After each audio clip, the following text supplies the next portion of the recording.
Hello, I'm Tudor at Talent Wing. I wanted to share some ideas with you on how you can create an effective and punchy CV that will help you get noticed by employers and recruiters. So before we start, don't forget your CV is your marketing tool. So the idea is to get the viewer wanting to know more about you. So you don't have to put War and Peace in there. You're bringing in the highlights of you. So make it nice and punchy. You don't have to copy all of your previous job descriptions and copy it over into one and paste it into one big document. The idea is that you want the potential employer or recruiter to be getting you on the phone so they can find out more about you, or bring you in for an interview, so they can have a good chat with you and get you to elaborate in your CV and just find a bit more about you as an individual. But one of the most important parts, personally, I think, about your CV is the personal profile at the top. That's your opportunity to really sell yourself, because CVs, are a bit of paper effectively, and it doesn't really tell the reader about you. It's very difficult for them to pick up what you're like as a human being, and culture and your character is very, very important to employers. So your personal profile is the kind of best chance you're going to have, I guess, for explaining, what you are like as an individual. So make that, I would do maybe 5 to 7 lines, a few paragraphs at the top of your CV, just explaining a little bit about you. Make it nice and punchy. Don't be afraid of selling yourself. Go for it. It's an opportunity. Put lots of superlatives in there, and use words, I'm a passionate, I'm a driven, I'm an energetic individual, career motivated, or detail orientated, things that are quite relevant to the role, but in terms of your characteristics. And personally, I think that makes, if you get that right, I think that makes a big difference. So layout, I think is really important as well. So I go through a lot of CVs on a daily, weekly basis, and some of the content in there is absolutely incredible. But trying to fathom it out is like unraveling a huge bowl of spaghetti, because there's just so much information in there, and you just want to filter through and just find out what's relevant to me.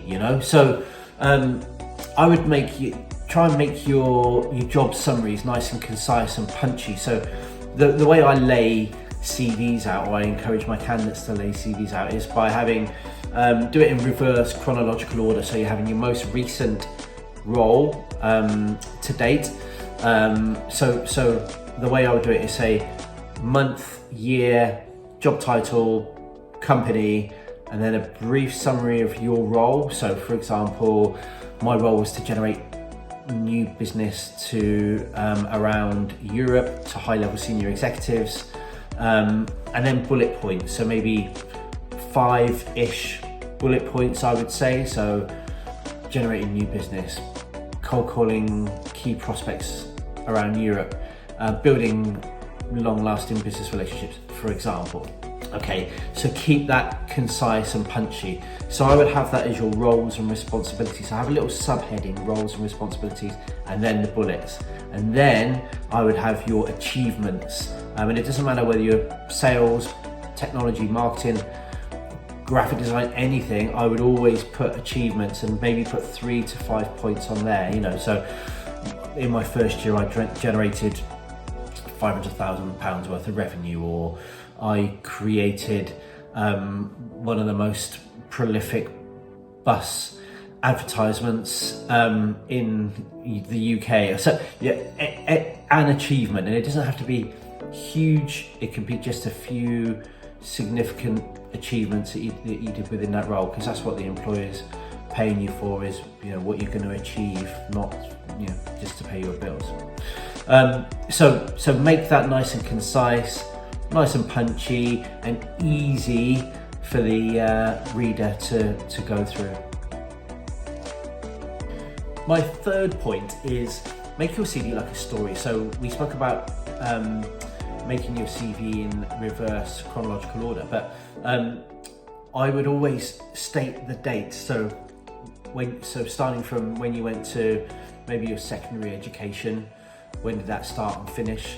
And then when did you go to further education, so whether that be college or university or whatever it was, and put those dates, and then the date when you left university, only months and years, or even years if it was, you know, quite a way back like me, and then have, you know, your first role, and make sure those dates collaborate. So if there are any gaps at any point in your CV, that's absolutely normal, and there's absolutely nothing wrong with having gaps in your CV.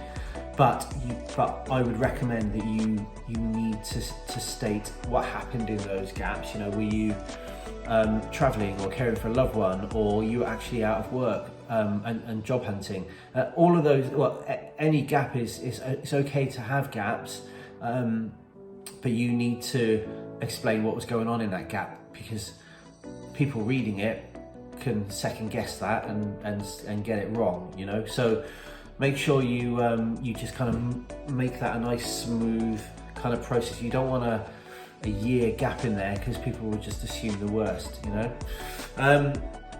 So make it like a story, make it flow nicely. Always put your university start and end dates. If your career is quite a lengthy one, it's okay to kind of chunk it, you know. So you can say, you know, in this date to this date I had a career in building or construction, and then I decided to go into sales, but just make sure those gaps are filled in some way. My fourth point is about references. So I get a lot of CVs where people put their full reference details, or they say references available on request.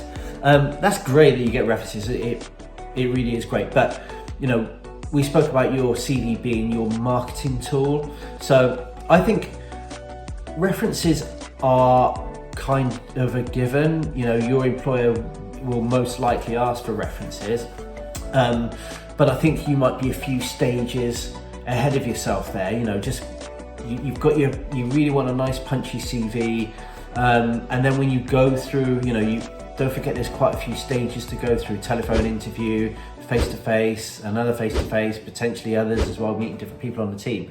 So that you know, I wouldn't worry so much about putting your references in. In fact, I normally take them off CVs before I submit them to my clients. My fifth point is interests and hobbies. So a lot of people ask me this, actually, funny enough: do you think I should put my hobbies on there, or my interests, or what I do outside of work? My answer is absolutely yes. Again, you know, like I mentioned before, your CV is your opportunity to sell yourself, and unfortunately with CVs as it stands at the moment, they are a bit dated. That the fact that we have to send a CV, that kind of concept, and until we come up with something better, we have to deal with it. But again, like your hobbies and interests section is an opportunity to explain to the reader what kind of character you are, what you're into, and I mean, try to avoid some of the standard ones like watching films or reading. I mean, if you watch films, maybe you could say I've got a particular interest in certain films. So, for example, World War II films, or I enjoy reading about Hitler or whatever. So it's you know, it's good to kind of elaborate on those things, and it gives people a bit of an idea of, you know, even though they can kind of second guess a bit, but it does give people an idea of what you're into, what you like as a person. So my sixth point, so tailor your CV to the particular role. So most people I work with, I encourage them to have 3 CVs. So maybe, for example, you may be a sales professional, but you've got a good flair for marketing. So some people think, oh, well, I don't mind going into sales, or I don't mind going into marketing, but to get ahead of other applicants, and it is a competitive marketplace that we're in at the moment. I think your CVs need to be laser focused towards the role that you actually want to go for. So if you're going for a new business development role, your CV needs to be totally focused on new business development, and look at the job spec in detail, and find the things on there that you've actually done, and add those in and make that CV super relevant. And again, you know, if it's for marketing, then you would make that super relevant as well. But of course don't lie, because that's going to absolutely catch up with you eventually. But also have like a generic one, because I personally am not a fan of this, but it happens, and I'm never going to control this, but people do apply for lots and lots of roles, and that's something that is a necessity in these times, unfortunately. So have your generic CV, you know, the one that's all automatically stored in Read or Indeed, and for roles that you can just kind of apply for on your phone, or, you know, do multiple applications for. But if it's a job that you really want, or that's super relevant, make sure you tailor your CV accordingly. My 7th point is spelling. So this is quite an obvious one, but it's unbelievable how many CVs I read through that have pretty serious grammatical errors. And it may be that, you know, your being grammatically accurate isn't important in the role that you're going for, and that's okay, or you may it may not be your strength, but there are a number of tools for being able to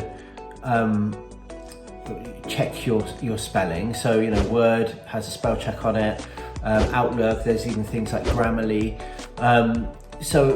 or even get, you know, a friend or a relative to just proofread it before you ping it off.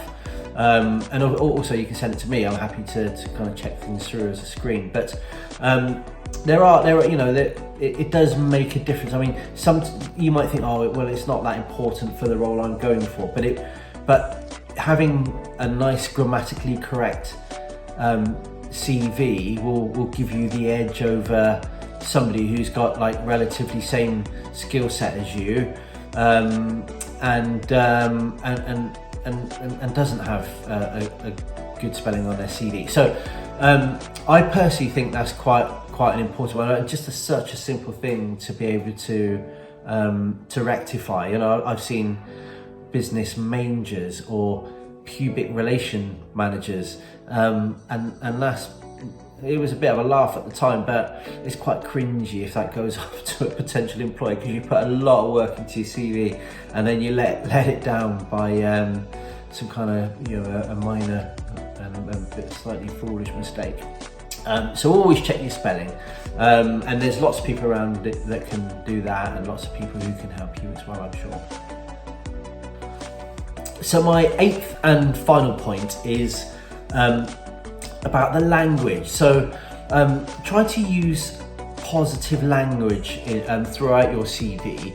I've read a few CVs where you can tell they really didn't like their job, and obviously that's the reason they're leaving and looking for a new one. But you don't really want to reflect that in your CV. You want to come across as a positive person. So you know, use positive language whilst describing your previous job role. So, you know, I've had somewhere in the bullet points, it might be, in this role I had to do this, or I was supposed to do this, or I was trying to do this. All those kind of words to me make it look like it was a bit of a slog, and potentially it was a bit of a slog, but put a positive spin on it. You know, my role was to reach out to high-level very high profile senior decision makers. My role was to speak to influencers on a daily basis, or things, you know, to make it a little bit more exciting. And don't forget, you know, throughout your CV, try to make it nice and punchy, concise, use nice, exciting, descriptive superlatives, and just put a bit of, where you can, put a bit of your personality into it, and a bit of energy as well, where possible. So that's my tips. But if you have any questions or anything you need help with, or if you want to have a chat, just get in contact with me, or you can leave a comment in the comment section. Hope to hear from you soon. Good luck.